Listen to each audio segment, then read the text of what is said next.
Good morning.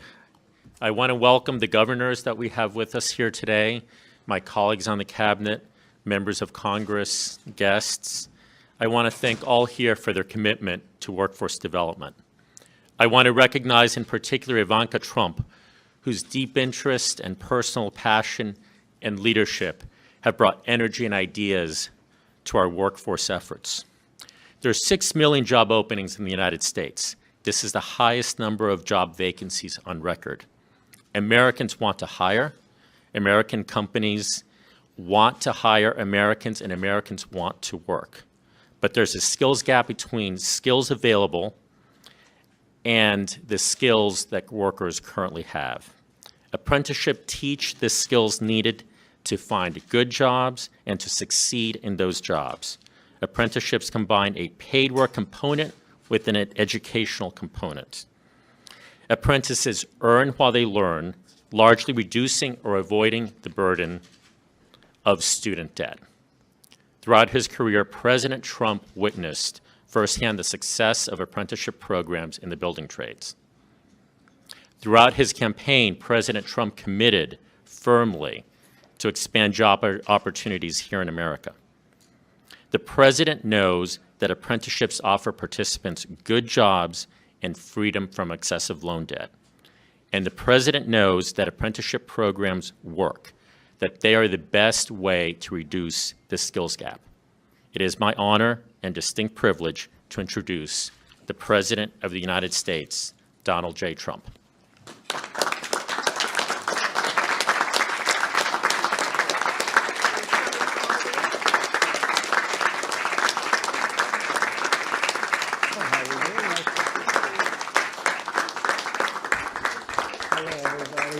Hello, everybody. Thank you. Good morning. Thank you for all being here. Before beginning today, I'd like to take a moment to again send our thoughts and prayers to my friend and the friend of most of us in this room, Steve Scalise, and his great family as he continues his very brave fight. It's been much more difficult than people even thought at the time.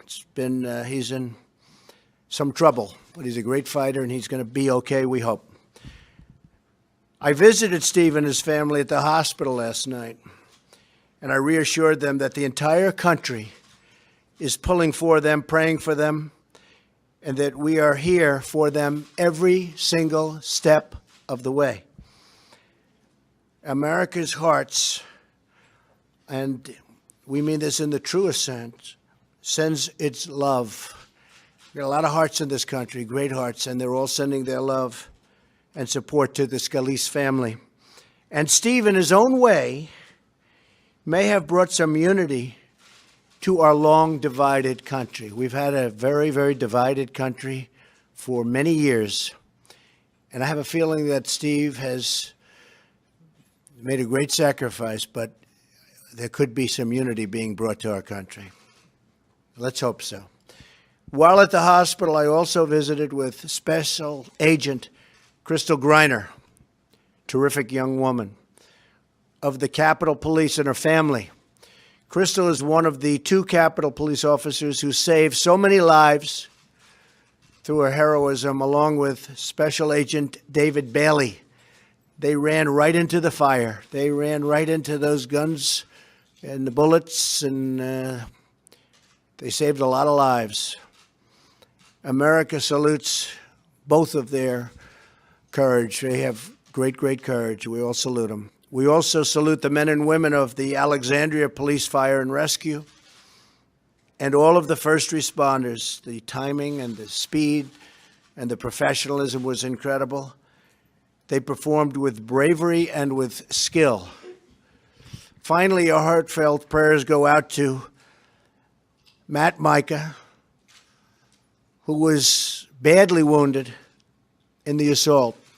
To Matt's family, anything you need, we are here for you. Hopefully, Matt will be okay. In these difficult hours, it's more important than ever to help each other, care for each other, and remind each other that we are all united by our love of our great Enthusiasm is at record levels, never been higher. And a lot of good numbers are coming out, including almost $4 trillion in gain to the stock markets. And since the election, $4 trillion. We just signed a big deal yesterday for hundreds of millions of dollars worth of equipment and military equipment going to be made in this country, in our country, for other countries. We've got it going. We have to make sure the people are here and they're going to be well trained. So I want to thank my daughter Ivanka and her leadership. She has worked so hard on this. She understands how important it is. We're training people to have great jobs and high-paying jobs. And we're here today to celebrate the dignity of work. It's really a good term, dignity of work, and the greatness of the American worker, which I've been celebrating for a long time. Probably wouldn't be here if it weren't for the American worker. And the American worker sees what's happening in Michigan and in Ohio and in a lot of places that we've had a huge impact on just in a short period of time that I've been here and this administration has been involved. We have a lot of companies moving in. A lot of plants are going to be built. A lot of plants are being expanded. And big ones are going to be announced very soon. We're going to hear some very big names that I can't tell you about now. We want to get them signed on the dotted line. We don't want to talk too quickly. It's called sign them on the dotted line, right? In just a few moments, I'll be signing an executive order to expand apprenticeships and vocational training to help all Americans find a rewarding career, earn a great living, and support themselves and their families, and love going to work in the morning. We will be removing federal restrictions that have prevented many different industries from creating apprenticeship programs.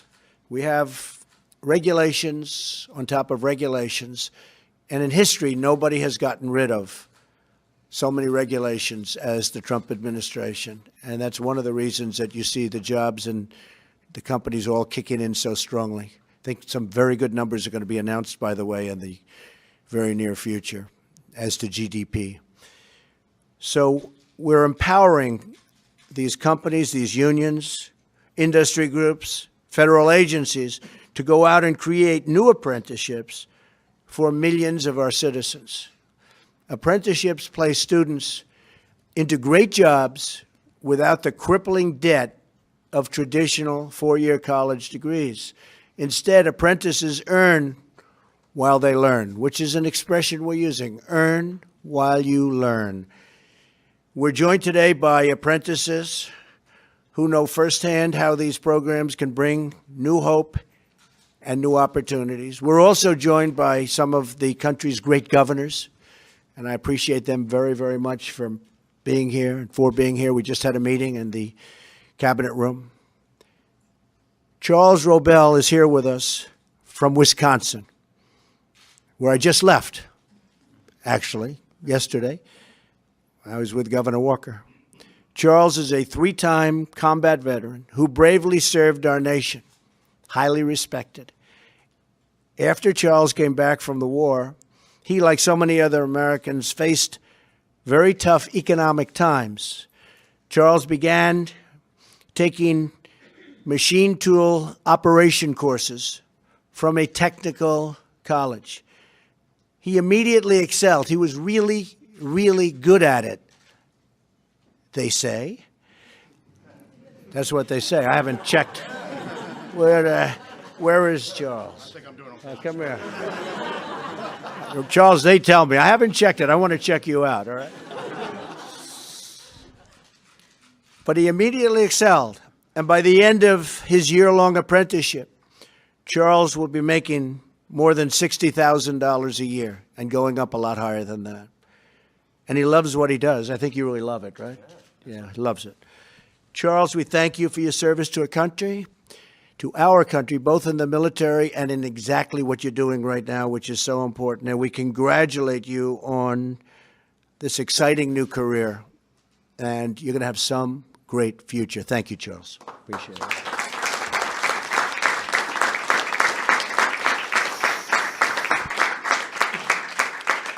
Each of the apprentices here today has their own story and their own dreams. That's what they are, dreams.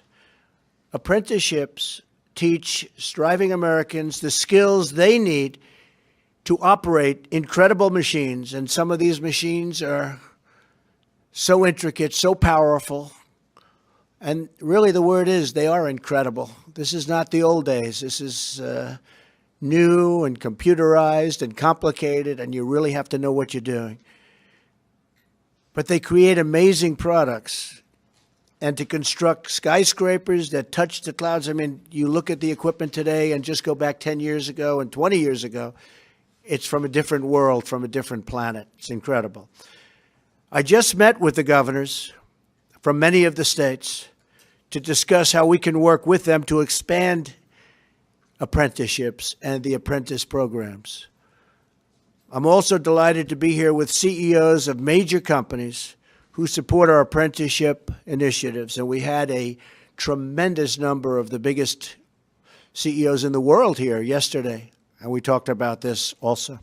And they're fully behind it, including our effort to help millions of talented young American women thrive and flourish in our economy. We are thrilled as well to have with us today Congressman Bobby Scott and Congresswoman Virginia Foxx, who cares so deeply about this effort. Thank you. Thank you very much. The strength of our nation will be determined by our ability to keep jobs in America. And we're going to keep them in America. You're not going to have companies fleeing like in the past. There's going to be a big price to pay for companies that want to leave, fire their workers, build a plant outside of this country, and think they're going to sell their product right back into the United States. Going to be a big price to pay. But we want to keep jobs in America, and we want to train people and hire American workers to fill those jobs. And that's exactly what we're doing, and we're really doing a job of it. And I just want to thank all of our secretaries and everybody involved in the process. Not only will our apprentices transform their lives, but they will also transform our lives in the truest sense. Today's apprentices will construct the roads and bridges that move our citizens. They will bend the metal and steel that shape our cities, and they will pioneer the new technology that drives our commerce. But as we train the next generation of Americans to do their jobs, all of us here today have to do our jobs. We have to join forces, join hands, and join together to restore the American dream for all of our people. And one of the parts of the American dream is we're going to come down very, very hard, and we already have. You've seen what's going on the border, on this massive drug problem that we have in the United States, and frankly, that other countries have also. And we're coming down very, very hard on it. And if we don't, it's called shame on us. So everybody that's worked so hard on this program and everybody in this room, including the reporters, God bless you. God bless America. And let's go out and let's do a really terrific job with the apprentice program. Thank you very much. Thank you very much. Appreciate it.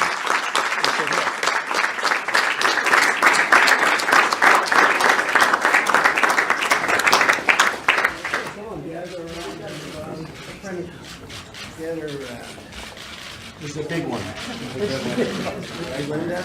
Yes, sir.